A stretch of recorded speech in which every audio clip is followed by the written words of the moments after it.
Welcome to this session from the University of Western Sydney in Australia. My name's Paul Arthur. I'm the leader of the Digital Humanities Research Group here at UWS, and I'll chair this session. And joining our panel today, we have 5 speakers talking on very different topics. But I'd like to begin by thanking Harold Short and especially Rachel Hendry, who's been busy organising our panel and our participation in this event. And also Jason Ensor, who's behind the camera today, arguably one of the most important roles. So thank you, Jason. And also to the organisers of the overall event. We're very proud as a research group here to be participating for the 3rd time in this important around the world event. So it's a privilege to be representing our region. Big data is a very popular term today, not just in research and in government and in planning, but in popular culture. Data proliferates around us through all manner of channels, being produced, for example, through social media, through the traces that we leave when we go online, but it's also coming at us from many other angles. What is this big data? How big is big enough? And is bigger always better? I mean, these are the kinds of questions that are important to ask as our culture and our society is increasingly data-driven, and as our lives and our paths through our lives and our decision-making increasingly relies on the provision of data. So these are some of the questions that I could ask you to reflect on as our very different presentations cast light on different aspects of big data. I'll introduce each speaker individually, and our first speaker today is Narvan Dolaswala, who will speak on the topic of approaches to leveraging the active audience and facilitating music discovery and diversity. Thanks, Narvan. There's little doubt as we fully embrace and engage with network digital media in terms of how we consume music, that there's a incredibly broad palette of music at our fingertips. The affordances of network digital media, along with software, hardware, tablet, mobile phone, and computing power, have also enabled our engagement with the cultural creation and creative expression of music in a way that is very different to the past. The tools to remix, mash up, circulate, share, reinterpret music have never been as accessible to so many. One of these, or one of these, at some level, give us access to creative processes that in the past required this. The reactions to the outputs of these processes of cultural and creative expression are also very diverse, and are perhaps dependent on where you sit along the rights and copyright spectrum, and/or the music as a product versus music as a creative or cultural expression continuum, ranging from deriding much of it as digital junk and muddying the waters of the creative works from established musicians in the music industry to perhaps Clay Shirky's LOL Cats perspective that suggests that we can all play in this digital sandpit. My intention with this talk is not to present any research findings, but rather to offer some provocations, to highlight some creative performances of algorithmic curation, as well as drawing attention to how algorithmic curation can steer us away from diversity towards self-induced stylistic pigeonholes. It's my attempt to probe under the hood of these dramatic changes in the production and consumption of music, and the manner in which algorithmic curation enables and constrains the diversity of music recommendation that is now significantly machine-driven. Given that the music recommendation algorithms and practices are, in a sense, the rainbow that leads to some of the pots of gold in the music industry, some of what I've inferred and suggest here is by necessity speculative. And I apologise for any errors and the many omissions that I need to make. The implications, I believe, however, still hold. By necessity, I need to be quite brief in terms of selecting who it is I can introduce and contrast, and there are very particular implications of the algorithmically driven processes that I wish to draw attention to. So to this end, there are these 2 platforms that I want to focus on: Spotify and Pandora. In terms of diversity, I'm not really interested in that incredibly broad universe of music, but rather that subset of music that's brought to users for their reinterpretation and active engagement. In this context, building a mixable playlist algorithmically. In particular, I'm interested in exploring the capabilities provided by algorithmically driven systems to transition between styles and genres or between artists. So in some way, to provide relatively tight sets of recommendations. And also the manner in which our own actions can sometimes be to the detriment of the diversity of music we use algorithms to access. So it's to this latter point that I want to address first, and I want to do this via the thumb up and thumb down function within the Pandora universe. But first, a bit of background. So laying beneath the Pandora recommendation engine resides the Music Genome Project, the collective actions of musicologists that classify each piece of music according to up to 400 characteristics that then feed the engine. The classification process and approach falls under the category of content-based filtering. After seeding the app with a track or artist, then it's up to the user to improve the algorithms to suit their listening preferences, and therein lies the rub. You're limited to a finite number of skips, and say in Spotify, skipping has been examined by Econest's Paul Lemire, who we'll be revisiting in a moment, and found that almost 50% of songs played in Spotify are skipped. In Pandora, you're forced to dislike or like tracks, or of course allow them to continue to contribute to the stylistic attributes of the station you've created. There also seems to be a play within the proprietary machinic reasoning, something that will connect with other tracks in other stations that you've thumb up. And this makes perfect sense, given that what they're trying to do is to serve you more content that you like. But what this tends to mean is that this careful topiarian pruning, as Eric Harvey referred to the process being akin to last year, is that all of your stations begin to converge. So let's move on to Spotify. From a personal perspective, what sold me on Spotify Premium was not the catalogue or the interface. What sold me was the full DJ app integration. Access to the world of music, to play and experiment was simply a temptation too great, far too strong to resist. Yet the world being at your fingertips poses its own set of problems. Where to go? The matching algorithms seemed clumsy and clunky, and so I needed new pathways of discovery. Some of these involve harvesting track lists both in real time, such as Richie Hawtin's use of Twitter and Tractor, and statically. Some are data-driven, and this one emerges from Spotify and Econest. A quick note on the Econest acquisition of 2014. Spotify is heavily data-driven, and much of its data is very user-centric to power music recommendations. However, they've been connected to Econest since 2008.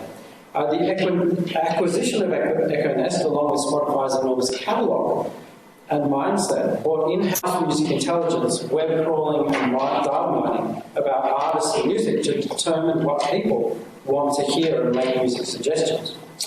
So a number of other companies, including many of Spotify's competitors, also use Econest.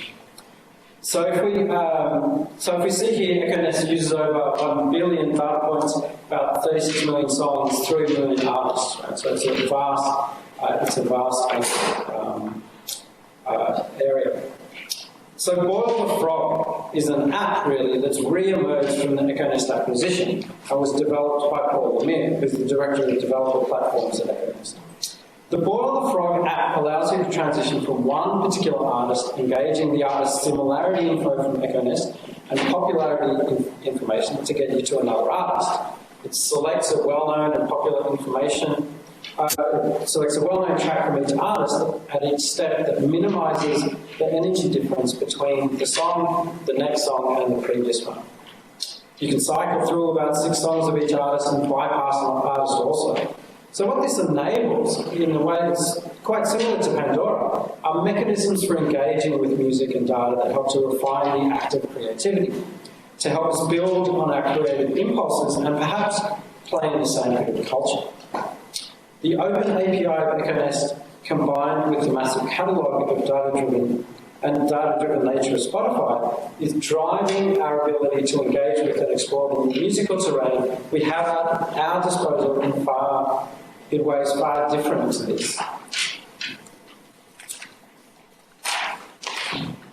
It and many other pathways, it and many others, effectively allow pathways and approaches to negotiating the wealth and diversity of the music universe that is now so available to many. So while the programmers and companies behind the algorithms tirelessly strive to work out what to play for us, we also need to work out how to play the algorithms. Thank you. Thanks very much, Evan. Our next speaker is Dominique Estepal, who's going to speak on the topic of the LVO virtual laboratory. Thanks, Dom. I'm going to be talking very differently from the previous speaker. I'm going to be talking about a project that we developed at UWS in partnership with 13 other universities around Australia. It's funded by a national program. The program is called Nectar, and the aim is to develop a number of research facilities, in particular data in the cloud and what's called virtual laboratories. Our virtual laboratory is the Human Communication Science Virtual Lab.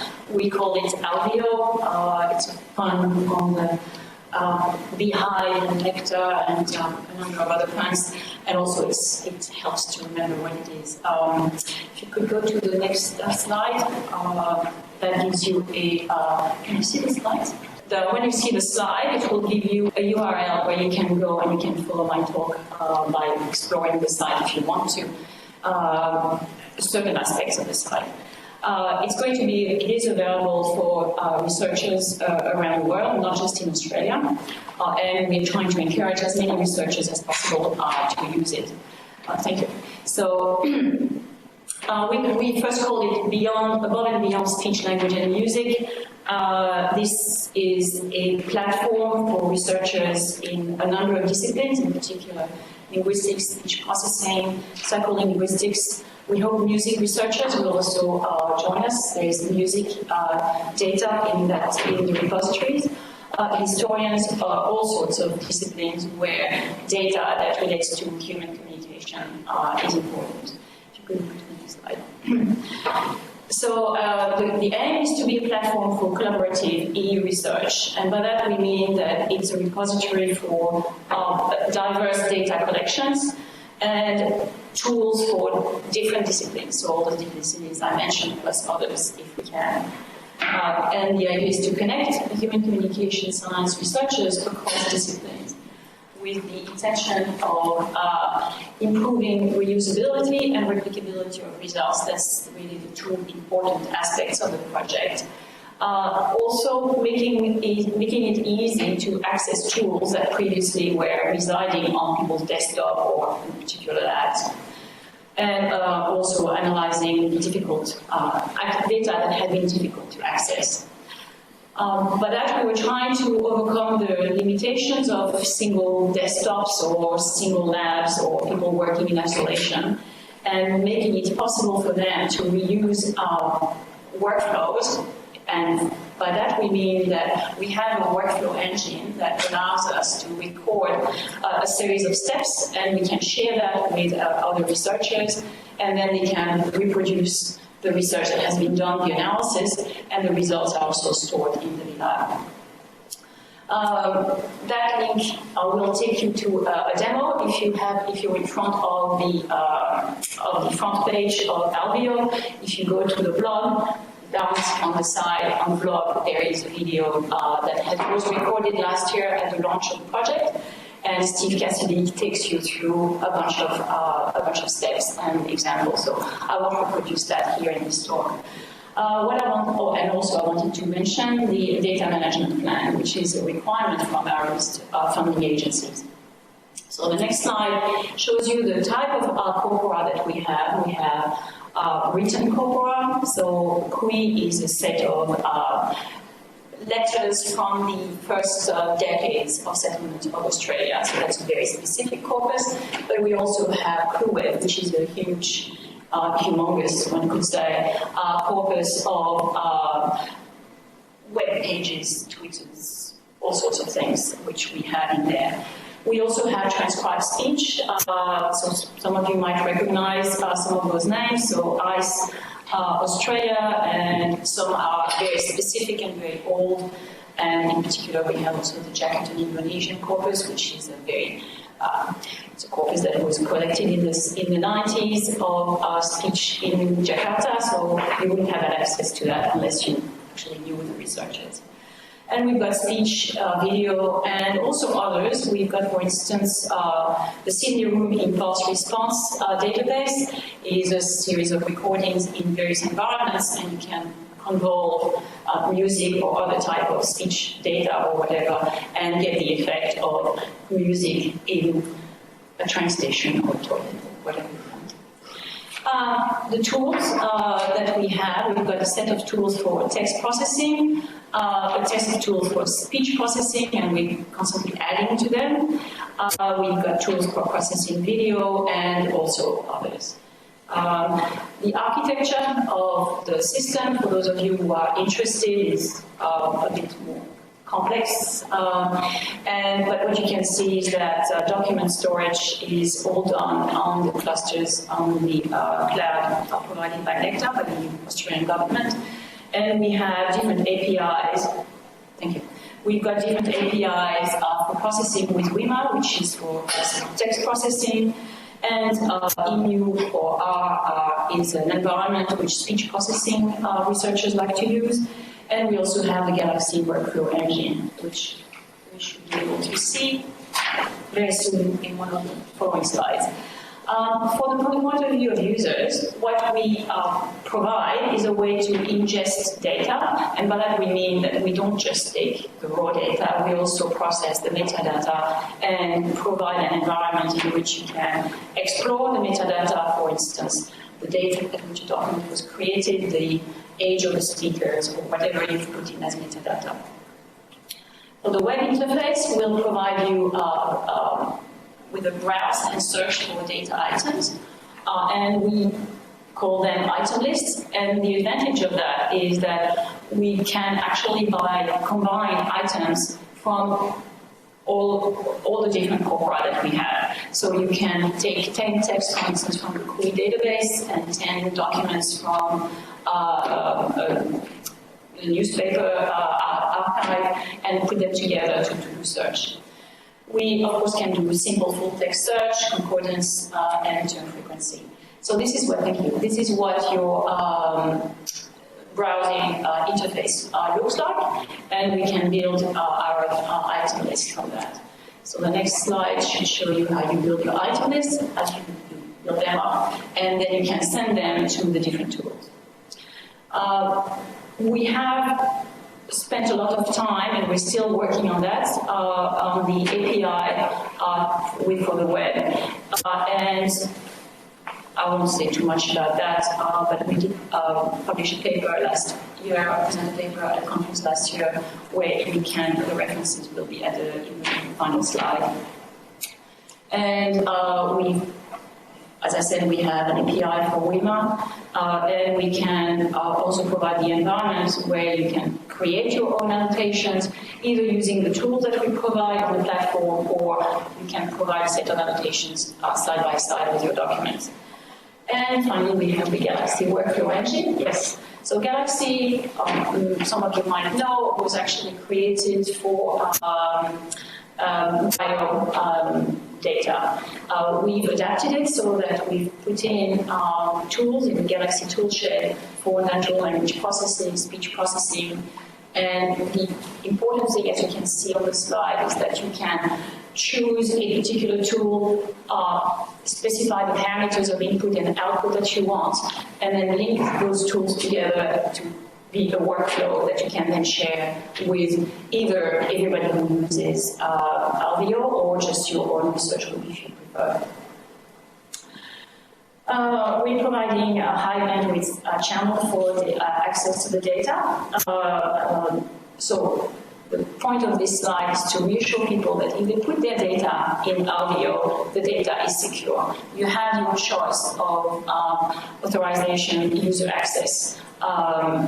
that you want to specify. And if you, for instance, only want your data to be accessible to members of your own research group, you can specify that. If you want to make it accessible to everyone, but you have particular terms of reference, user agreement references that you want people to accept, then we provide that as well. So finally, I just wanted to say the timeline was that we started in December 2012. We launched the first version of RVO last year with 9 corporate data collections. And we are now in the second phase where we're adding more data, adding more tools. And we would like to hear from researchers working in human communication science, any of those areas, where you would be interested in adding data or using the tools or providing suggestions of whatever you would like to do with such a platform. And finally, just a list of our partners. As you can see, we have it's pretty wide across Australia. And we had uncharacteristically for university projects, I would say, we actually worked in partnership with a software development company, and therefore the system is reliable. That's what I could say. And then there's a list of references from the papers that we presented recently. Thank you. Thank you, Dominique. Now, our next speaker is Kathy Tannis, who's going to be speaking on Home Fire Safety Checks program. Thank you, Kathy. Thank you so much for that and for inviting me to participate. And I guess mine's going to sound a little bit left field given my 2 student colleagues that presented earlier. This particular program and this study that I'm presenting today actually came about in what we call these coffee shop discussions, whereby in discussion, accidental introduction, I was talking to a group from Fire and Rescue, and they were discussing the fact that one of the biggest issues that they face is whenever there's a big fire incident, people then say, okay, why wasn't more done to prevent this? On the other side, when they look at the figures, they say, well, for every $1 that's actually spent on a fire incident, 60 cents is on fire prevention. And so at the moment, if anything, there's too much regulations being imposed in the state of New South Wales, or province of New South Wales, or within Australia, with regards to minimising the spread when there is a fire episode. Now, we are a very hot country. We have regular bushfires, we have regular residential fires, and so on. So it is something that's quite topical. But on the other side, those that have been given the task of putting out these incidents have been told, well, you're actually imposing too much regulations. Now, in discussion, and as an economist, they said, well, wait a minute, the cost of fire, we know, is much more than is currently been estimated. Whenever there's an episode of fire, they look at the property damage. They don't look at the full socioeconomic impact of that. So again, as the discussion progressed, I said, look, we are interested in piloting a very small project, which is instead of waiting for a fire to occur, we actually want to put in place systems so that we can prevent it before it actually happens. And this is known as the sexy term Home Fire Safety Check program. What that means is they took data, this is the mosaic data on individuals' lifestyles, and they overlaid that with the administrative data on fire incidents. And they said, okay, if we have these individuals with these characteristics, and if we look at the history of fire incidents over the last 15 years, they then identify those individuals that are at most high risk. The next slide, please. Now, from that, they looked at that group and they said, okay, they were able to identify a few high-risk groups where they found, okay, 37% of those incidents occur or have had a fire incident or have had 43% of fire injuries occur for very specific groups. So they were able to narrow it down to very specific groups, very specific geographical areas And they said, instead of waiting for the fire to occur, which we know has a high probability of occurring, we're actually going to go out and make sure that their homes are safe. So what the program involves is effectively a door knock where the fire brigade comes out, for those that have been identified as fire risk, and checks their homes. Make sure now, what they found, interestingly, is we've got regulations that we must have smoke detectors, but many times they're unoperational. So we've had batteries removed, they've been pulled down, put in a box somewhere. So in other words, they're rendered useless. So the program involves actually making sure there's an operational smoke detector, there's fire blankets, they're given some education about fire prevention, and they're also given other material. Now, I piggyback behind them, and from doing that program, they also collect a whole slide of materials. So they created an app. So when the brigade shows up, they actually collect some information about the type of housing, the type of structure, what they found, some information with regards to what they gave, and then this information is shared with me. And then we did a clustered randomized controlled trial because we wanted to track to see, is there a differential between this particular cohort that received this program and a like cohort that did not receive the program. So, and we sent out a survey. And as part of that survey, we were trying to capture to what extent is there any differences in attitudes, differences in knowledge, differences in behavior when it comes to fire safety. And we found it quite interesting. So, and this was the pilot. This was rolled out to about 800 individuals in the state of Greater Western Sydney. The upshot of all this is we then worked out what is the economic value of this and what is the cost of doing such a program and what would be the returns from doing such a program. Because at the end of the day, whatever we do, we have to justify it from an economic perspective to the funding body, so to that particular state's treasury or the federal government. And we found that even if we can only reduce it by 0.5% in terms of fire incidents, it would still result in savings of $5.68. In other countries where they've implemented this program, there was a 1.4% saving, reduction in either the number of incidents or the severity of incidents. So from a pure economic perspective and being most ultra-conservative, it was worthwhile to do. So as a result, this program is now being funded for the next 5 years, and we're doing effectively the same thing, but we're going throughout the state or province. Now, behind this as well, we still haven't been able to answer the other question that was raised, and that is, what is the true cost? What is the true cost of fire injuries? So one of the things we did is we looked around and said, okay, what available data exists? And how can we tap into and link some of these available data? And what we found is we've got a couple of data sets already for this program. We have the Mosaic lifestyle data set, which comes from the country's census data. We have the data that's collected by the fire brigade, the incident data. We have the additional data they're collecting when they do an intervention. And then we have the surveys that on behavior and attitudes and knowledge with regards to fire incidents. Then we went out and said, okay, there is a panel, a household panel data that's collected by and came about by economists called the Household Income Labor Dynamics. And there's a set of questions there asking about natural disasters. And we're a country full of natural disasters, unfortunately.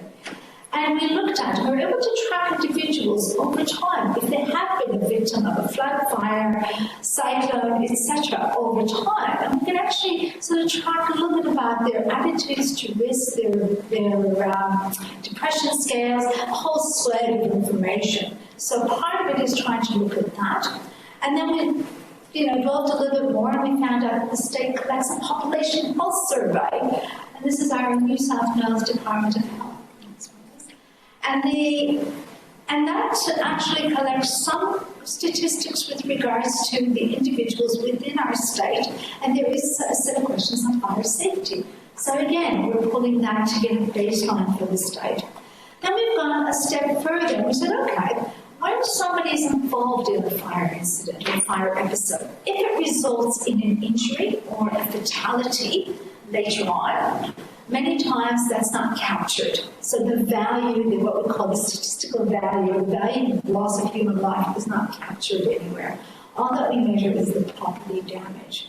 So what we're looking at doing at the moment is going back to the fire and rescue in South Wales data of fire incidents going back 15 years and doing a data match with the hospital admissions data. So ideally, we want to track individuals who've had any type, minor, major, and then we want to track them through the health system in terms of access to hospitals, access to emergency department, the use of ambulance, and then we're linking it with another data set, which is the Medicare. And this is in Australia. Anytime we access any medical services, whether it's hospital, general practitioners, etc., we have a number that is given and coded.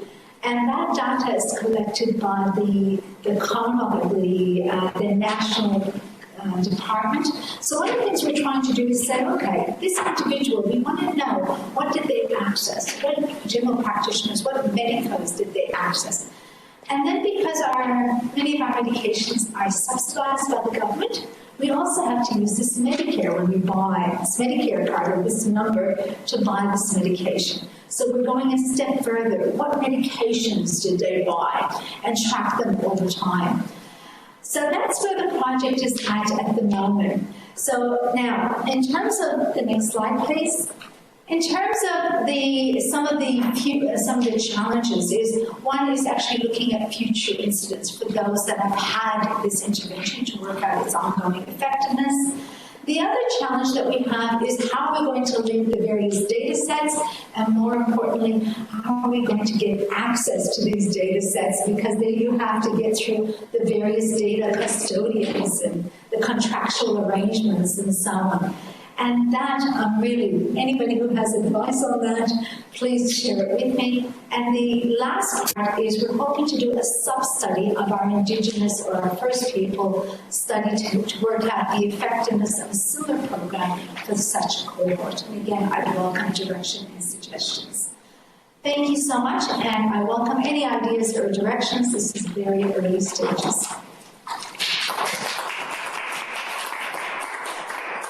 Thank you, Kathy. That was really fascinating. Now, our next speaker is Joanne Orlando, who's going to be speaking about big data and young children, the implications of big data collection on the development and rights of children. Thanks, Joanne. Thanks, Paul. Once again, I'm coming at big data from another perspective. My field is children and technology, and the collection of big data about what children are doing, where they're doing it, and how long they're doing it for is absolutely booming. Let me give you two examples. The Obama administration in the United States has recently launched a massive database to track children for more than 2 decades, from the time they're very young babies to the time they're just about to enter the workforce, so approximately 20 years.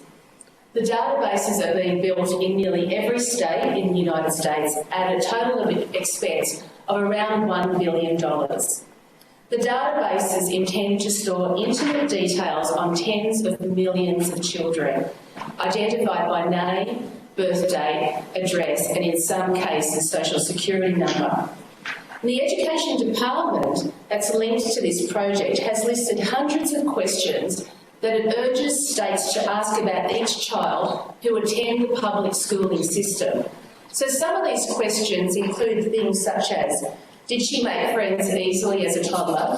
Was she disciplined for fighting as a teenager? Did he take geometry? Does she suffer from mental illness? Did he go to college?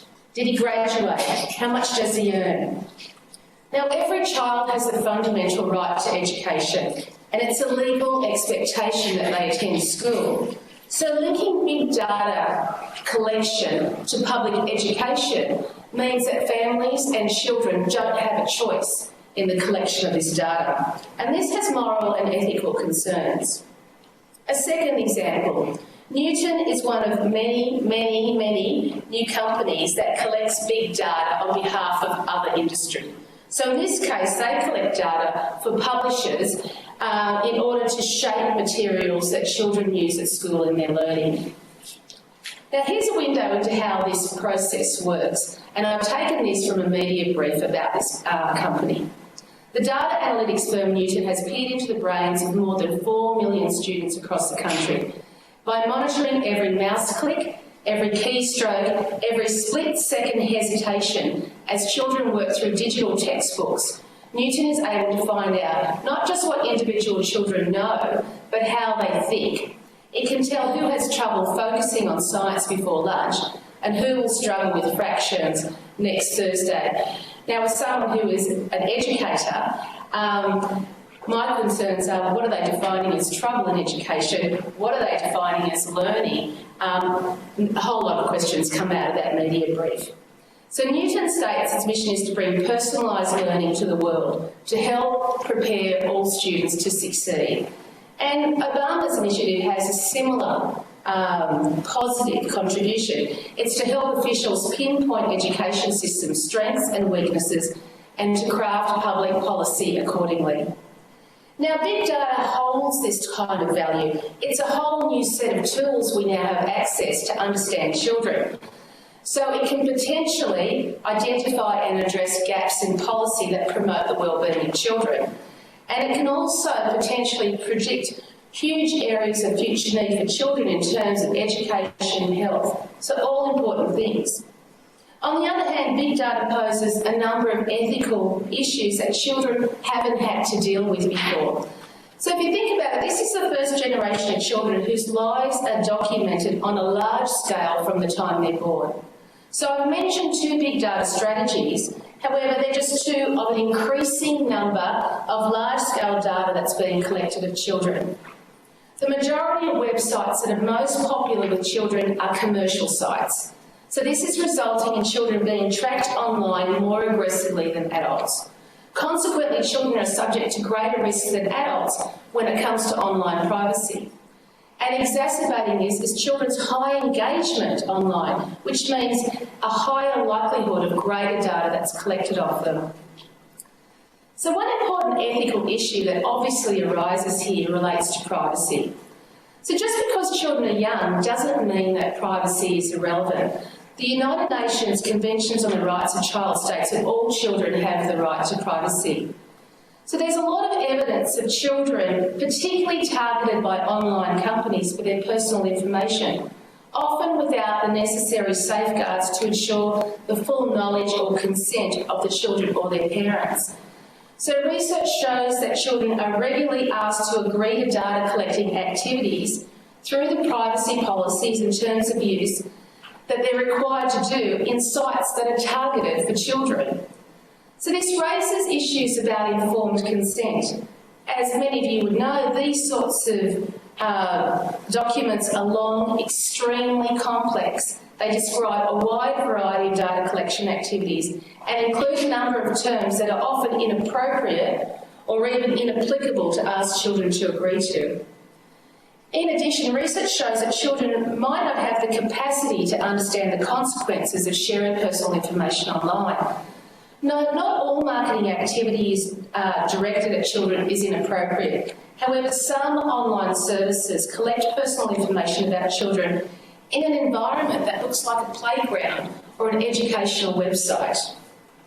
So while young children have access to these sites, they're not able to exercise real control over their personal information. So it can be argued that children's vulnerability in terms of their lack of training, lack of resources and skills necessary to pay attention to information provided is being used as a leverage point to gain control and document children's lives. So the lack of proper informed consent can be interpreted to be morally wrong. So we can take this one step further. Recent initiatives are underway in the United States to legalise industry's right to confidential data about children without parental consent. So the misuse and selling of data to third parties is already well documented. As a counterpoint, it's widely held belief that children and young people don't care about privacy. So this is very simplistic and not very helpful. Research tells us that children and youth interpret privacy a little bit differently than adults. So it's not a matter of deciding what to share, but it's having control over the things they share. A second important moral concern is that big data provides companies and others with the means of making inferences about people that go beyond the available data into what might be regarded as a private realm. So this brings the idea of social sorting to the fore. So big data analytics can compromise identity by institutional surveillance to moderate and even determine who we are before we make up our own minds. So this has implications for children's freedom and identity. For example, consider a 3-year-old boy whose data is being collected because he attends a public preschool. So at this point, the boy isn't talking well, he mutters words, but he isn't talking fluently. He cries a lot and he hasn't established any sound friendships. So anyone with an understanding of early childhood education would agree these aren't necessarily flags for defining a child with problems. Child development isn't an exact science, and while there are guides for the development of children, a large percentage of children don't progress in a textbook manner. So accurate understanding about this child's learning needs to be considered in relation to multiple factors and multiple contexts. But the instruments that have been selected to collect and analyse the data could potentially incorrectly label this young boy as having learning problems. And this is where the adverse implications of big data inferences start to come out for children. Will the inferences made about this child affect the class they're put into when they go to school, the curriculum they have the opportunity to participate in, the type of teacher they're allocated to, the expectation or low expectation of them of their learning, their identity as learners, as achievers, their sense of competence? Each of these things has lifelong implications of future learning and careers. The protection and care of children is a priority for all. There are now new stakeholders in children's lives who can potentially wield a lot of power in terms of their freedom and their identity. So what I've tried to do today is to highlight that large-scale data collection of children needs to be also considered in terms of the moral culpability of those who control it. That is, those who make the decisions to collect the data, those who collect it, and those who use it. It also requires a community-wide commitment to the care and protection of children with big data, but also other new technological advances that have implications for children. Our next speaker is Simon Burrows, speaking on the topic of small team big data. Thanks, Simon. The title doesn't really describe exactly what I want to do, although I think talking about what we've done as a big data project where a great deal of data has been collected by a small team, in a sense, contextualises one of our problems, how big is big data? And I guess one time data gets big is when it becomes too big for one person to be handling. In 2006, I embarked on an apparently self-contained research database project involving a small team at the University of Leeds. Our aim was to map the trade in French books of a supposedly representative Swiss publisher wholesaler, the Société Typographique de Neuchâtel, which, because it's a mouthful, is usually referred to as the STN. And that was a project that involved creating a database of about 70,000 business transactions involving about 450,000 copies of 4,000 titles around a network of 512 cities and around 3,000 clients, not all of whom received books. And each of those things had significant amounts of data surrounding them. A decade on, having transferred my base to UWS, we still have a small team, now centred on me and Jason Ensor, who's doing such sterling work in other ways this morning that I'm presenting, and a team of occasional part-time research assistants and international collaborators. And that limited project has grown into a large-scale general survey industry-wide of French publishing and bookselling in the late 18th century. as we seek to better understand and contextualise our data. In the process, it's become increasingly clear that only a big data scale approach can answer our original research questions. Our ultimate academic aim in the project, known as the French Book Trade in Enlightenment Europe, because that's a mouthful, the FBTEE project, is to enable the analysis of print culture through historical bibliometrics. That's to say the application of quantitative methods to the historical study of the production, dissemination and reception of books, and therefore the discourses and ideas that they contain, together with digital and spatial and textual analysis of that data. More narrowly, we're seeking to revise understandings of the late Enlightenment by reconstructing popular reading trends across the period roughly 1770 to 1790, and this through an industry-wide digital survey of unprecedented scope, which now embraces millions of copies of thousands of titles and all sectors of the book market, the legal, the pirate, and the dangerously contraband. I should move through my slides, sorry. So that's the sort of source data for much of our work that we're using now on the slide, and if we move on to a further slide, we've got summary research questions. If you bring them up. So we ask the sorts of questions we're asking are, what did the French read before the Revolution of 1789 to 99? How did that reading compare to Francophone readers elsewhere? And how might that reading and those differences give us insights into the spread of ideologies and the generation of events and historical divergences?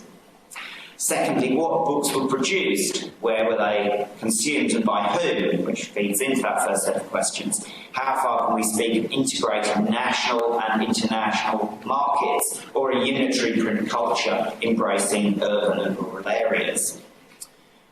What was the true nature of the illegal book trade? Was it as religiously, politically and morally subversive across the board as previous studies suggest? Has previous scholarship overemphasised a sort of hardcore clandestine trade at the expense of a very different pirated sector? How cosmopolitan was fictional and non-fictional reading fare, and what might this indicate about the social and political imagination of the late Enlightenment and revolutionary generation? Such questions are enormous and address a vast international literature that seeks often to draw links between print culture and Enlightenment.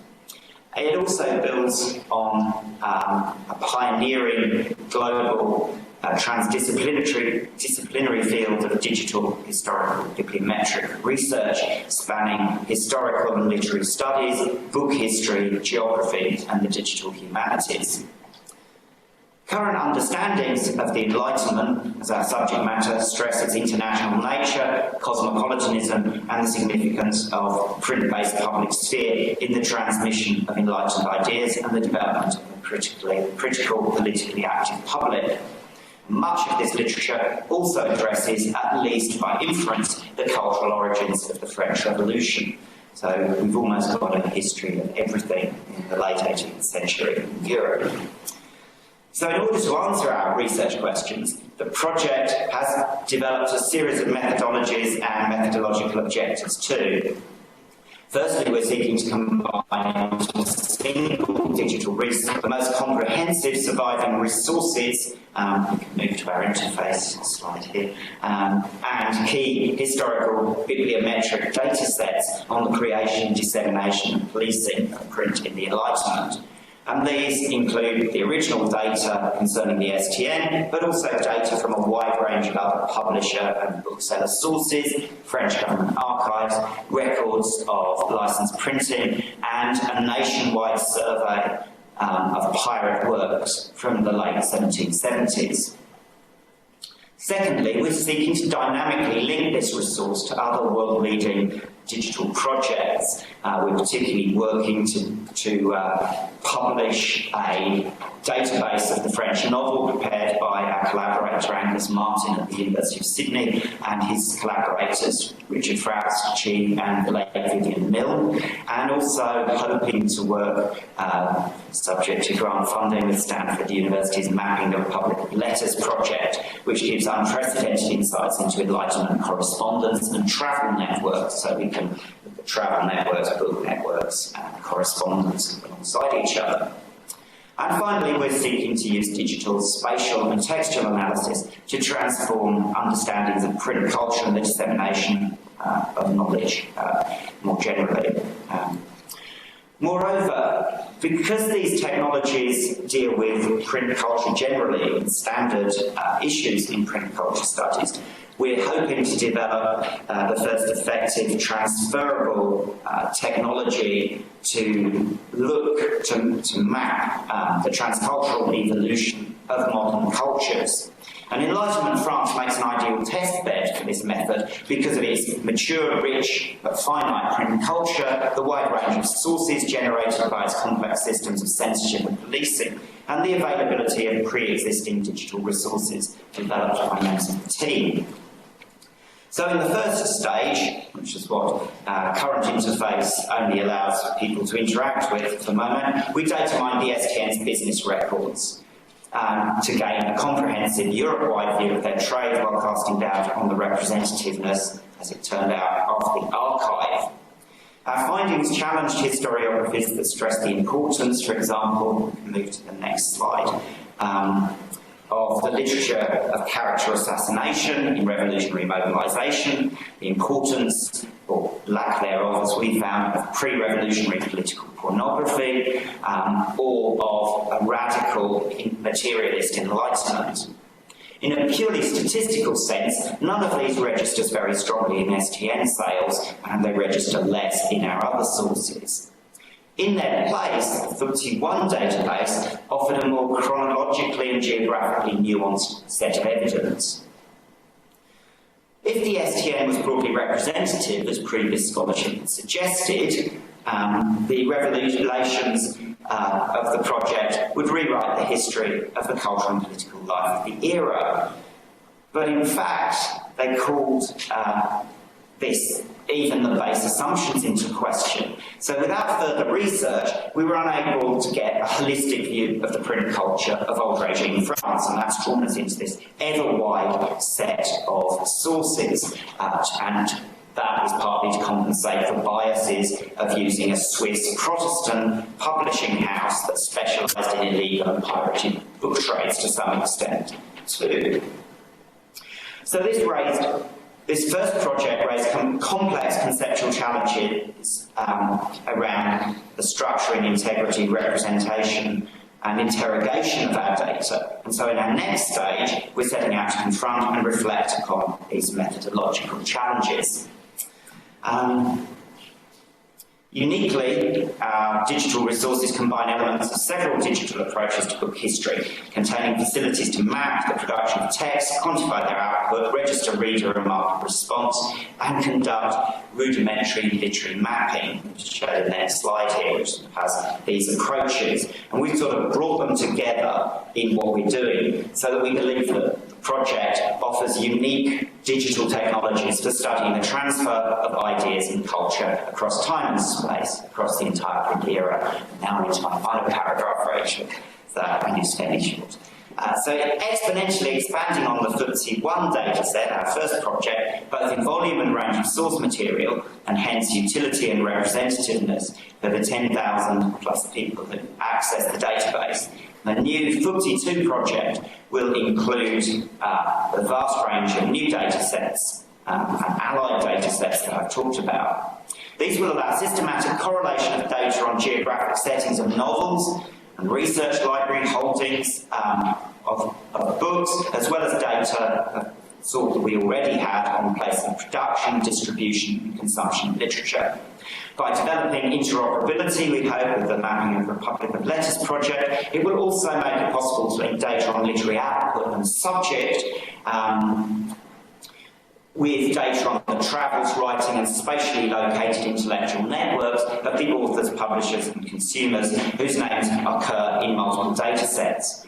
By these means, FBTEE will allow us to pose and answer new questions about the relationship between networks, print, intellectual life, travel, communication and cultural exchange, and provide answers to the many questions left unresolved by previous research. It's a large project for a small team, and there are many challenges ahead. However, it's already clear that a big data industrial scale approach to our subject has the potential to change forever our understanding of the literary culture and dissemination of ideas in the Enlightenment. Thank you. Thank you, Simon. Moving on to the final presenter in our panel, who has been Newcomb, and he's going to be speaking on visual analytics for big data. Thanks very much, Jim. All right. Good morning, everyone. My name is Bin Nguyen. Actually, today I come from different background, and my topic will be totally different, and I'm thinking about different perspective because I tend to present on more interactive way. I have some slides with me. I don't have any handout with me, but I try my best to explain what I'm saying. Okay. Rather I focus on more specific project or topics that I'm doing. I might just speak in a proper way in terms of how we use visual analytics for analyze big data. And also I talk about my experience because I come from computing or computer science background and how I can synergize or how I can integrate my expertise into different applications. And it's a very, very wonderful experience that I have experienced for the last few years when I joined UWS. Okay, because I come from the computer science, and we all know that we get the data and getting bigger and bigger every day. When we talk about computer things, data we have nowadays is huge. A lot of people in data mining or machine learning, they try to understand the data using some automated analysis. Unfortunately, a lot of results come out from those techniques. They are not sufficient enough to understand the data because we need some kind of mechanism to validate or to verify the output. And this is some challenge that we have. And visualization, on the other hand, we try to use the visual perceptions or the human brain, try to understand the data. Because we have a strongest sense of vision, and we have a highest bandwidth sense, we can do things very fast and parallel. We have pattern recognitions, we have been attentive, we have some extended memories, and people love to think visually. And this is why we try to propose visualizations into different applications. I just briefly talk about the visual analysis, but basically what we do is we try to use the science and analytical reasoning to facilitate the interactions with the visual representations of abstract data. So in summary, basically what we try to do is we try to encourage the people to synergize information and try to derive insight from what we see in the pictures. We can try to detect any expected, and we can discover any unexpected or irregularity in the data. And it's a good mechanism to communicate, assessment effectively for the actions, or we can provide a timely, defensible, understandable the argument that we have. So a lot of factors that people try to use in terms of visual analytics to see. So I just conclude in one big picture. What's the visual analytics? Basically, we try to synergize or combine several techniques together from automated analysis side, like data mining, data management, statistics, a lot of things that we have discussed today in database and so on and so on. With the visual analysis side, like visual intelligence, perception cognitions, HCI, digital marking, visual representation, a lot of things. We synergize them together in one big form. And we hope with that approach, we could be able to provide a new way that we can provide a better solutions, more comprehensive solutions through the world. And a lot of things that's from my discussion in the future analysis is where we need to have strong integrations with the domain expert. Someone who works in the digital humanities, who has expert in that field. We from computer science, we might need to combine in some way, and hopefully we could be able to provide some authentic and easy to understand visual form for the field. And also, we need to provide some intelligence because one particular view will suit for one particular applications or one particular thing. And we provide an interface where people can collaborate. And obviously, we have big data nowadays, and a lot of things we suggest they need to be highly scalable to millions or to billions of items. That's what we aim for. Okay, so now I just start to go briefly through a couple of nice examples of my experience in different applications or different projects that I have experienced. The first one I put in here because it's more relevant to digital humanities, where I work in a project in logistics. I'm not going to say it in detail, but if you're interested in, we can talk into it. Where we try to visualize the complex and the multi-dimensional logistic data in the port botany. We try to see how the performance is related to the labor cost is effective for a particular period of time in the years, and so on and so on. So the work is very interesting, where we spend time to talk with people from school Institute of Social and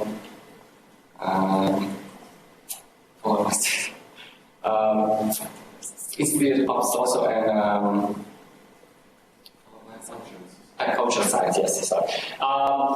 And we propose some visualization technique, and we eventually propose a very nice, easy, where we can use visualizations to represent the data for the left side data and the port side data. And the visualization is not complex. It's very simple. We use a diagrammatic way to visualize it, but it's very powerful where we can understand the relationship among how the performance corrects or related to a particular time and particular event, and also is there any labor involved or anything happen. For example, in this example, you can easily find out just a very low performance. However, for example, the number of ships in 2009 is still high. That's because of global recessions, and they still have to transport the goods. But we don't have any way to transport, and that's created a lot of loss for the last 2 years. So basically, from my research, I have done a lot of research into different areas, particularly on crafts and tree visualizations, where we have been applied to many applications in visual analytics for health data, for social network, and for product or visual analytics for e-commerce. Now that I spent a lot of time to work on the visualizing the genomic and biomedical data in Western Children's Hospitals, where we try to visualize a large data set with the background of genomical data. I had another risk surveillance. I work in collaborating with people from US. And a tabular data where we develop a tool, very easy one, where people can plug in any tabular data and they can produce a very nice interactive way where they can do a different mapping. I think I conclude my talk today. There's a lot of marketing in detail, and also we have a first symposium from Archibald from Cyril about big data and visual analytics. In case you're interested in, please send the papers. Thank you very much. Thank you very much to all of our presenters. Now, I think what we have time for now is 10 minutes of discussion with all of our presenters joining the table here. We'll see if we can squeeze in. There are so many topics, so many possible discussions that we could have out of a very rich session with 5 or 6 presentations like that. I made some notes here. The topics that we've covered range from the kind of algorithmic automation that is possible with data to predict music, to create playlists and the kind of machine reasoning, which I like your expression, right through to the notion of saving money and saving lives through predictive possibilities of data that allow fires and natural disasters to be prevented, through to the possibilities for analysis in virtual laboratory environments that bring together data in new ways and put it literally under the lens of digital tools that are purpose-designed and applied. And I'm thinking about a couple of tensions in these presentations. One relates to the safety of children. This was contrasted with the need to unlock data and to bring it together. So I think this is at least one question that I think we could address to start with, and that is, on the one hand, you want the data to be unlocked so it can be brought together, so there can be new kinds of understandings and predictive possibilities. But then on the other hand, sometimes you don't want it to be there to predict and model what a life might be, because it is making a decision in advance. So how to navigate that line between making data available and keeping it concealed for privacy reasons. And I think this is also a useful point because it ties back to the topic of last year's conference, which was on privacy and surveillance in the digital age. So any comments from around the panel on that issue? I had one, and that, Joanne, when I was hearing your presentation, I mean, it really reminded me of kind of the potential benefits of kind of mouse and eye tracking data in terms of early intervention with respect to kind of potential learning complications or something, right? And I guess, that's all incredibly good, but you do have that potential now, increasingly as we move into such robust life tracking, that it can really kind of force you down particular pathways and become incredibly deterministic. Yeah, that's right. And so there's a lot of dependency on those who control the big data and the decisions that they're making while they come into big data in the first place, but also the sort of instruments they're using and how informed those instruments are actually make those decisions.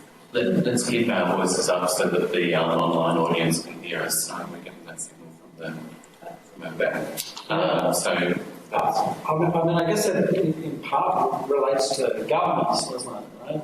And those kind of, when so much is being driven by individual firms in those small little playgrounds without really any form of transparency, because it's kind of within those tightly held and protected kind of playgrounds. It's hard to kind of, we haven't quite struck that balance of achieving that kind of transparency.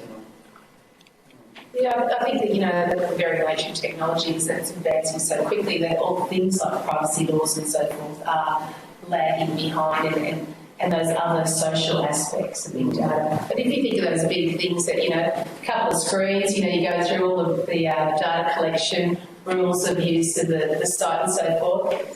Yes, I agree, and children do that very easily. Parents often do it very easily because they're busy as well. So there's those aspects to it too. But it goes deeper than that. So much data is being gathered actually to interact with certain businesses and services that are increasingly necessary, you have to surrender data that is totally inappropriate for what you're trying to buy. That's right. We had a particular company the other week that asked a whole load of private data from my wife about an online purchase, an item she was going to collect and present ID for anyway. They didn't need any of that data, and she refused to interact with it, but she couldn't get the product without doing that. Yeah, that's crazy. Yeah. You know, children are even more susceptible because they don't even ask that question about what they're doing. I think that's very, very interesting. Just picking up on your presentation and this idea that if you have a great deal of data, then you can reasonably form a comprehensive view of something.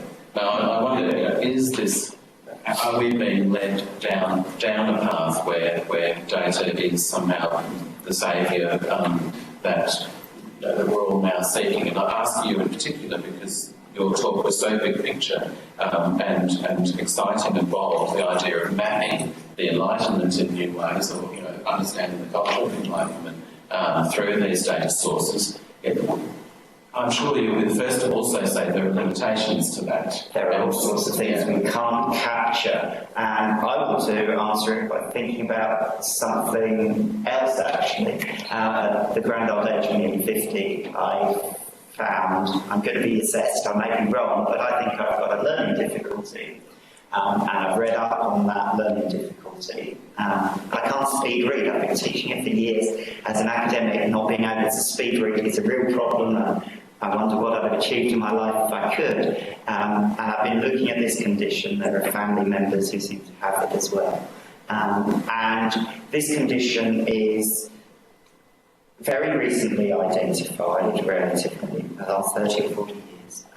It's not widely known. It affects very large numbers of the population.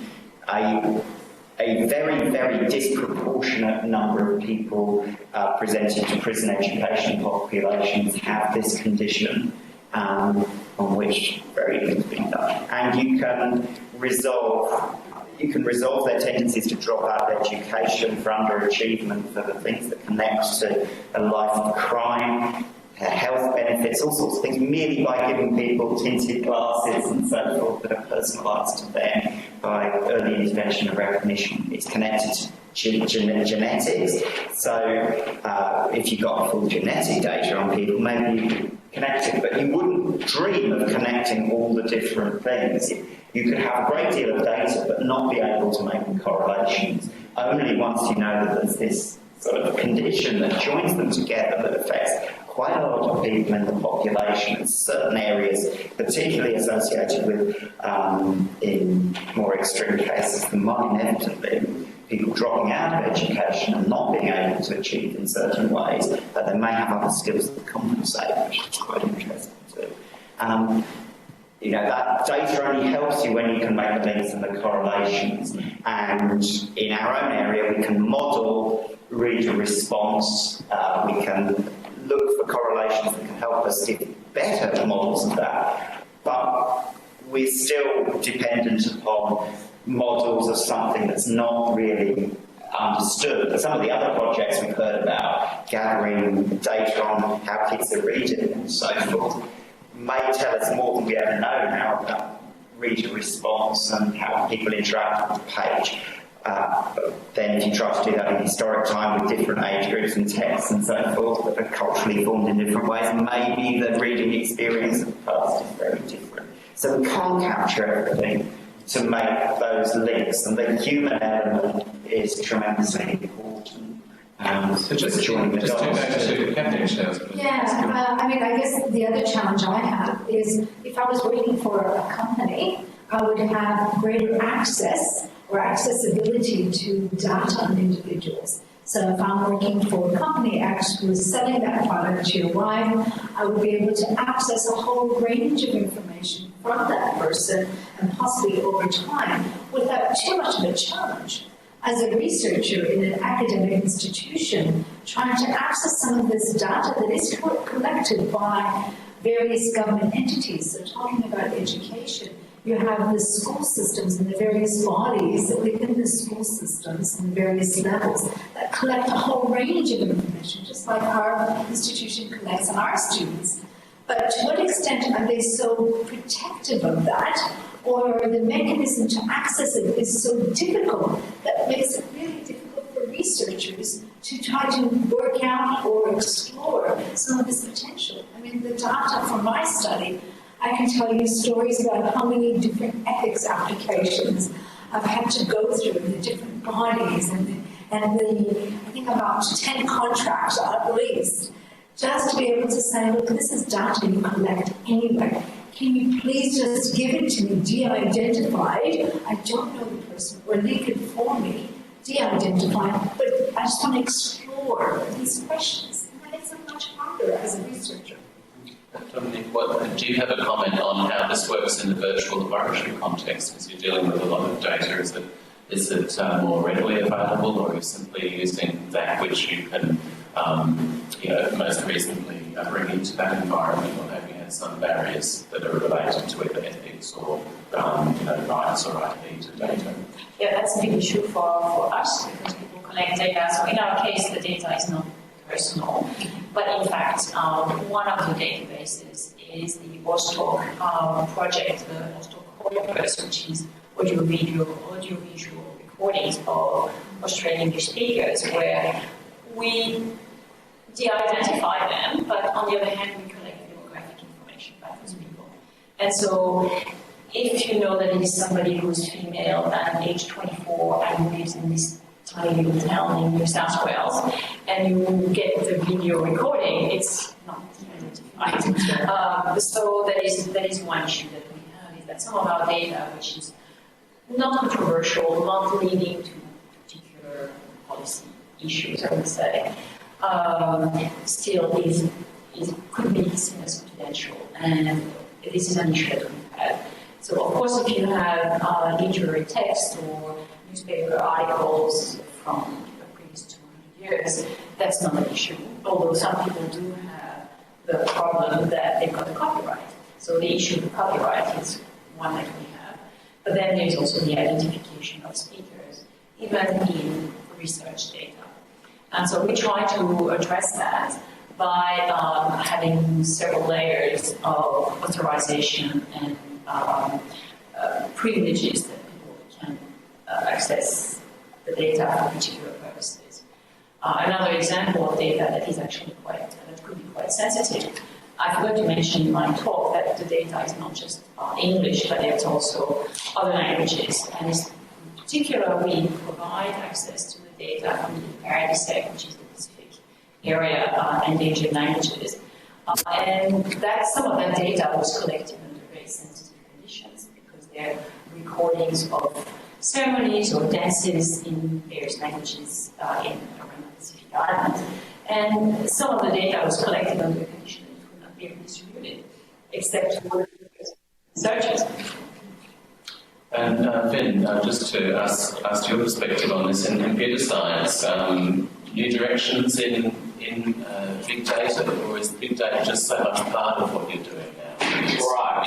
Yes, a lot of people from computer science, we talking about big data. It's going to be big areas now. Even from the school perspective, we also have a new course on data science or data analysis.